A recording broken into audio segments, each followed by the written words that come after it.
Frederick Fawcett was a Royal Air Force pilot from 1956 to 1958. He later became a journalist for the BBC and served as a war correspondent during the civil war between Nigeria and Biafra. He also served as a spy for the British Secret Intelligence Service. Many analysts expected the civil war to last for less than 6 months considering the poorly armed state of the Biafran side, who were also inadequately prepared for a war. It however lasted way longer. During the same period, the Vietnam War was also raging and was considered to be of greater importance to broadcasting giants like the BBC. For this reason, the BBC asked Frederick Fawcett, their war correspondent in Biafran territory, to relocate, but he found the events in the Nigeria-Biafra war to be more captivating and therefore chose to return to the war-torn area as a freelance journalist. Several years after the war, he revealed that he served as a spy for the British Secret Intelligence Service. The M16 during his sojourn in Biafran held territory during the Civil War. He remained an M16 spy for about 20 years.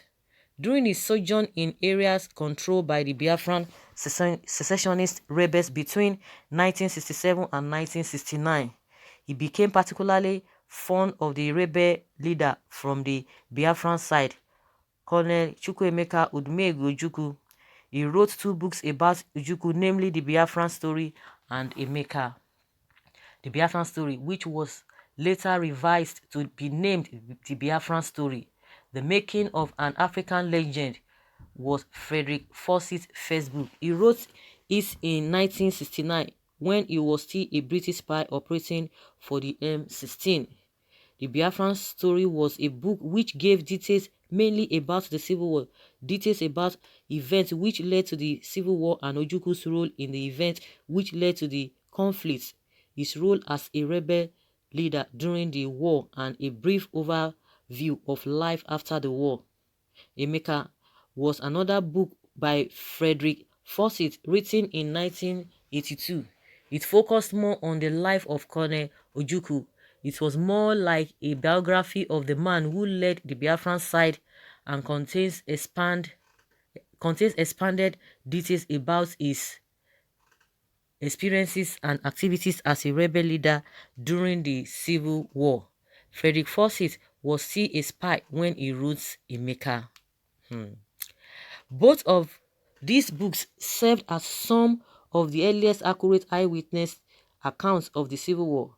Frederick Fawcett and Ojukwu seem to have been close friends at some point in time, as his description of Ojukwu in his books were impeccable. He also seemed to understand Ojukwu better than many of his own countrymen.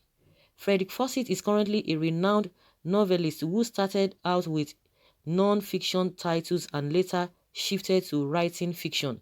His books often reflect his in-depth knowledge about spycraft, espionage, the military, conflict, and governance.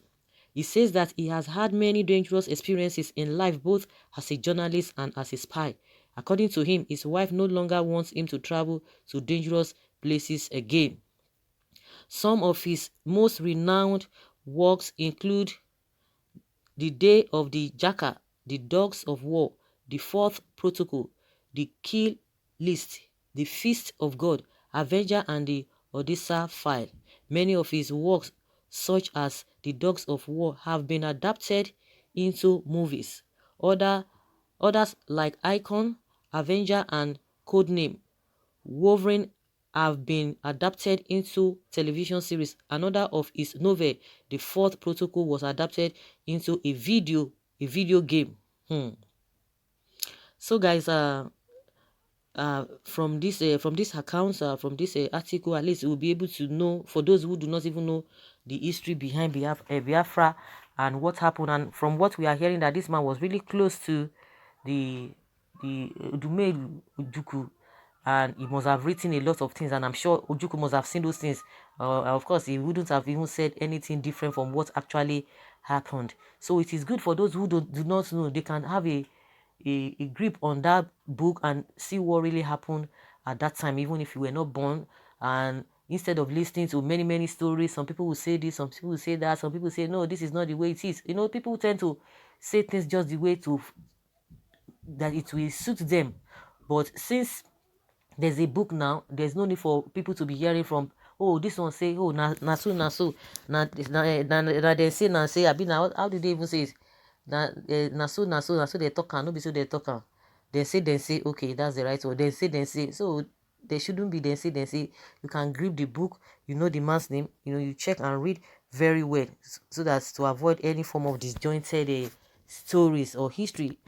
Let's hear what people are saying concerning this, because to me this is a very good avenue for people to know what they never knew before now, because speculations here and there.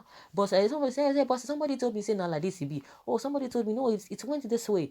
No, why are you changing the narratives? No, this is what happened, this is not what. And most of the time, maybe the person who is involved might not be alive. Even if when you're alive, they can change stories on your head. They will change it for you. So a lot of Igbo people commenting here are demonizing Frederick Forsyth because the writer called him a spy.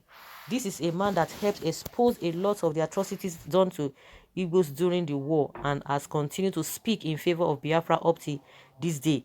People have seen that it is very easy to confuse Igbo youth, so they capitalize on it to make them create more enemies of themselves. All these claims about ultra intelligence is just falling like a pack of cards. Just one word from an anti-Biafran and the entire Biafran project is melting like jelly. Okay? Anyone who wants to display his heroic legacy will publish how gallantly he fought the Biafrans. A British spy who pretended to be a friend of General Ojukwu. Actually, Biafran didn't fight Nigeria alone, but unforeseen forces and principalities in high places.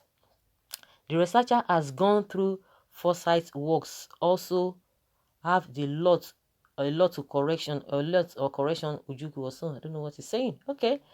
Add to his world class works, the veteran. Okay, most of the work that the man has written, somebody is trying to add to that, or that was not mentioned or not mentioned in this article.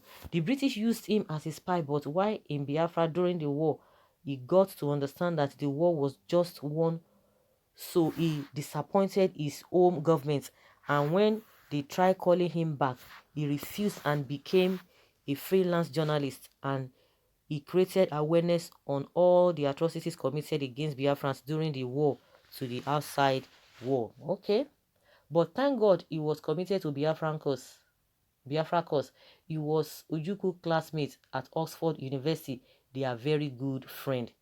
Of the 6 books shown here, only the Afghan I have not read. Okay, that means this person has read all these books. Wow, was it physical novels or ebooks? I've only read 3 and I would like to read the others. Many secret reasons why Biafra failed. I always said it, and I continue to say it. Igbo people are what in this place? I don't understand. Okay. Ojukwu was never a general in Nigeria army, but colonel. He was the one giving himself general in Biafra army. He was retired and all entitlement was paid with his last rank in Nigerian, which is colonel. Okay. So he was also a spy. Thank God he liked Ojukwu personally. If not, he would have handed him over to Yakubu Gowon and the British establishment on a platter. So he was a spy planted in Biafra land. Okay, but he got to change his mind when he saw what was really going on. You know, no. And according to what we are hearing, that he disappointed these people because the whole thing became so interesting because they believed that these people were not really well equipped. And maybe when he got it, was like seriously, so these people are really, as sophisticated and well equipped like this, because most of these people, once they are in, even up till now, it happens because they believe that is the narrative they always say, that Africans, oh, they don't know what is happening, they don't know this, but it's very, very true. Some people will just be making some kind of a ignorant statement that Africa is like they drink water from pig, whatever. They don't even, some people would be asking whether some people have a television or whatever in Africa. I'm speaking of now, not even what happened before. So of course, when the man got there, he saw that, no, this is not what I was told. And you can imagine what happened at the end of the day. So I will encourage those who have not read the book, you can go and read the book so you have a better understanding. So leave your comments below in the comment section and let us have your take. Thank you.